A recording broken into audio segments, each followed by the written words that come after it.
Hi, hello, good morning. It's May 1st, and we are going to do a beginning of the month, get ready for the month, reset after the last month kind of video. So I'm just going to take you along with me. We're going to do all the basic things, clean the house.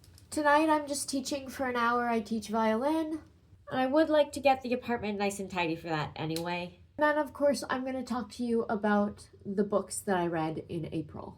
And we're also going to pick a few books from my TBR jar, which, to be honest, is not a jar. It's a glass Tupperware, because that's what I had. But you know what? It's a receptacle. It works. So the first book I read in May was And Now Back to You by B.K. Borson, and I loved being back with these characters. I think B.K. Borson writes such good characters, such good side characters, such good families. I did get stuck for a while at like 20%. But I think that was more of a me being in a slump thing than a B.K. Borson thing. Overall, I rated it 4 stars, I believe, and I would definitely recommend it.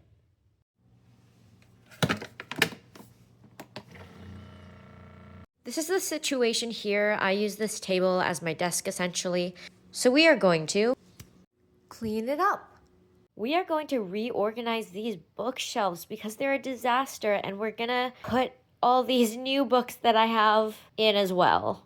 So these are currently vaguely organized by color, but I think I'm gonna reorganize them also by color, but like I have pink and red down here and purple that goes into black, and I'm gonna reorganize the order of the colors basically. I did this when I had less shelf space, and now I have more shelf space. So I think that's the game plan.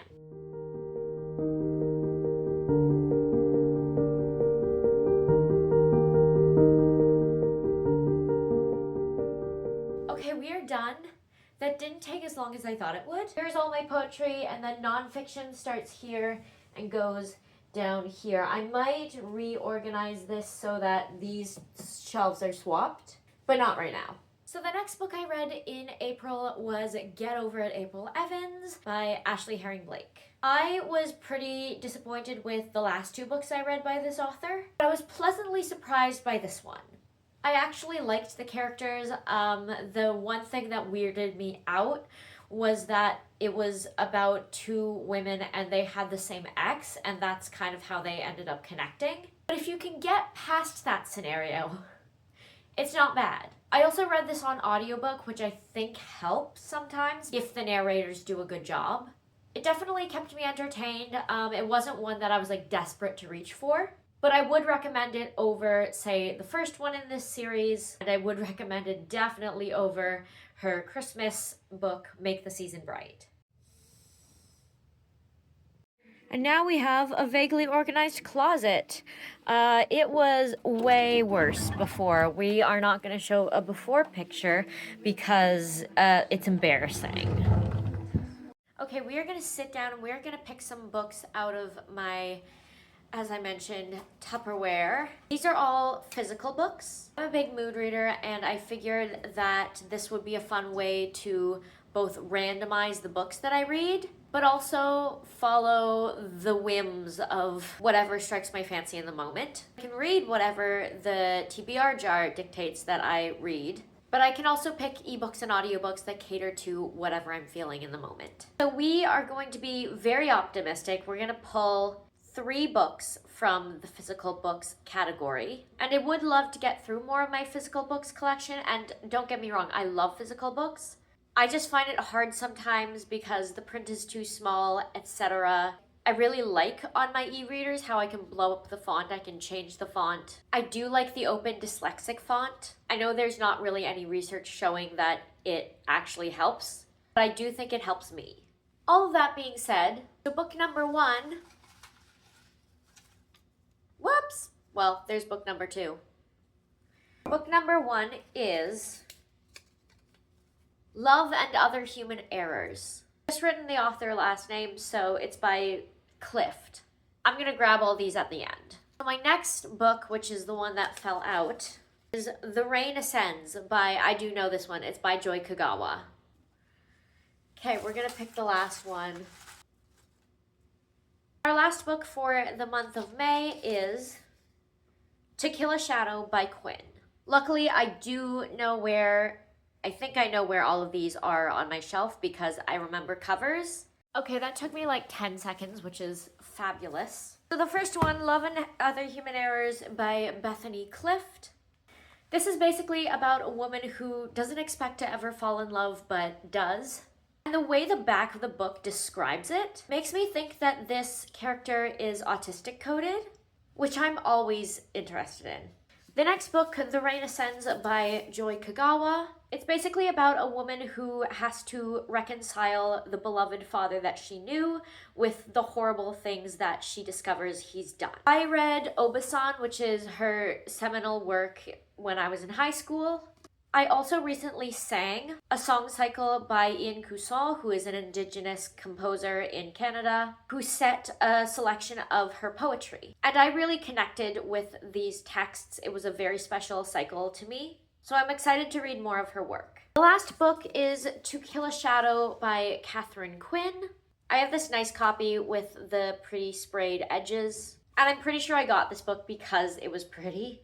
Because I do judge books by their covers. This is a fantasy. It says, with the kingdom on the verge of collapse, the knights must now venture into the darkest heart of the land and uncover the secrets of the misted shadows where evil will prey upon their minds and feast on their flesh. I'm assuming this is like a dark fantasy, probably with a little bit of romance sprinkled in there.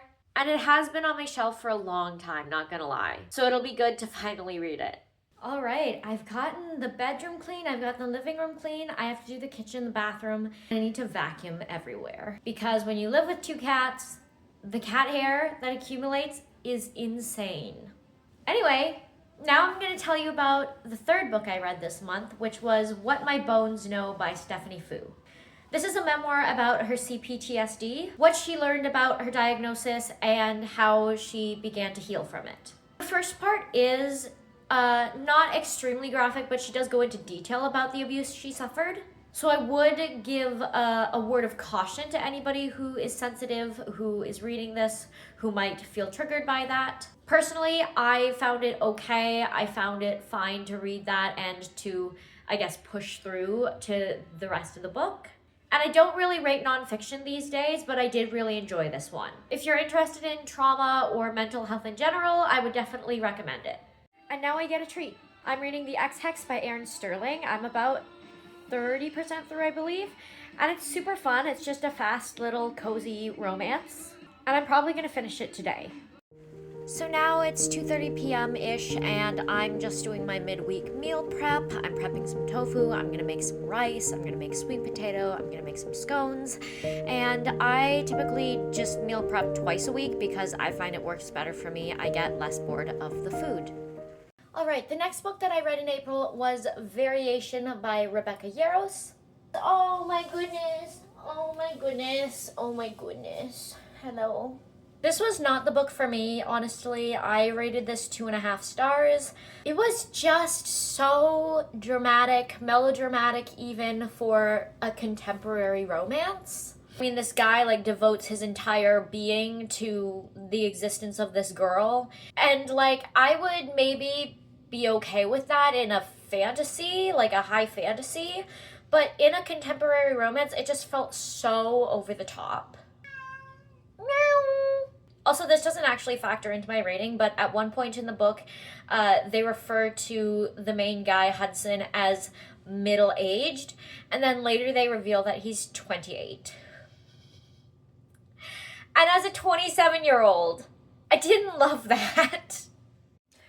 We are done the X-Hex, and it was super cute. I definitely recommend it as like a short, read-it-in-a-day type cozy romance. And now I will tell you what I thought of my final book I read in April, which was Heated Rivalry by Rachel Reed. I'm not gonna lie, this book was so much spicier than I ever could have imagined. And as someone who is not only asexual, but is also not really attracted to men, an incredibly spicy romance, not really my thing. I just felt like there was so much sex, it was kind of gratuitous, and because there was so much sex, there was very little plot. I really would have loved to actually get to know the characters better. or at least get to know them sooner. I also don't know how I feel about authors writing gay smut about the opposite gender, particularly when the author is straight. You know, if it were a man, a straight man, writing lesbian spice, that would feel a little weird and fetishizy, you know, like the guy at the bar coming up to you and your girlfriend and saying, hey, can I watch? Like, it just feels a little ick. And I honestly did feel the ick with this one as well. That being said, I know lots of queer people, lots of gay men who don't feel that way, so that might just be a me thing. But all of that being said, it totally wasn't the book for me. I gave it 2 stars. So unfortunately, this one was a bust. But I appreciate that the TV show is so popular because it's made in Canada. Good to know that my tax dollars are doing their part. All right, I am going to leave you here. I am gonna go teach for an hour, and then I'm probably going to do my dishes and take a bath and go to bed. Thank you so much for coming with me on this little vlog, and I will see you in the next one. Bye.